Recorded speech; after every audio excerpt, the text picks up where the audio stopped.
მოდით ნახოთ რა უნდა გააკეთოთ იმისათვის, რომ თქვენს ცხოვრებაში შემოვიდეს სიყვარული და სიყვარულის ენერგია. პირველ რიგში აქ მიყურებენ ადამიანები, რომთაც პირადი ცხოვრება არც თუ ისე სიმსუბუქით გამოირჩეოდა, იყოს სიმძიმე, ვიღაცას ოჯახიც კი დაენგრა.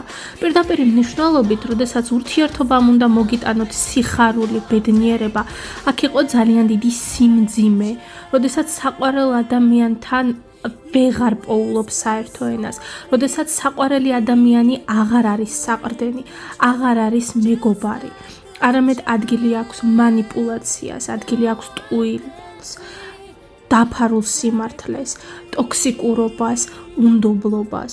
სწორედ ამიტომაც არის, რომ ამ პერიოდში ახლა ამჟამად თქვენ რომ იყოთ მზად თქვენს ცხოვრებაში შემოუშვათ სიყვარულის ენერგია, ეს ორჭოფობა უნდა დაძლიოთ.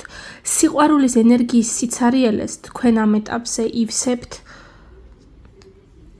ფინანსებით.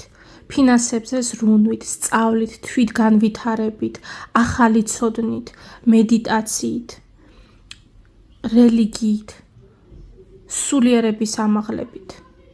მაგრამ შინაგანად თქვენ სულს სჭირდება სიყვარული, თქვენ სულს სჭირდება პირდაპირ მნიშვნელობით სითბო, იმედი.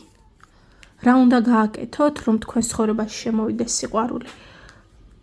უნდა გადალახოთ წარსული, უნდა მოიტოვოთ წარსული წარსულში, არ უნდა იცხოვროთ ღალატის შიშით, უნდობლობამ არ უნდა დაგჯაბნოთ, უნდა შეცვალოთ თქვენი აზროვნება. იმედგაცრუების შიშით, თუ ამას არ დაძლებთ, თქვენ წინ ვერ წახვალთ, ჩემო კარგებო. თვითრწმენა, ფსიქოანალიზი, ფსიქოთერაპია გჭირდებათ, იმისათვის, რომ ისწავლოთ, თუ რამდენად ძლიერები ხართ. ისწავლოთ თქვენი საკუთარი თავის ფასი, დაანახოთ სამყაროს და დაანახოთ თქვენს ადამიანს, რომელიც გელოდებათ.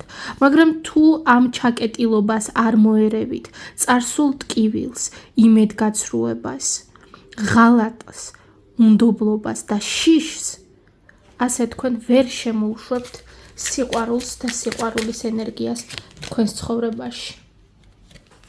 წარსულში რაც იყო, წარსულს გაატანეთ და მაშინ მოვა თქვენი ადამიანი. მთავარია გჯეროდეთ ამის.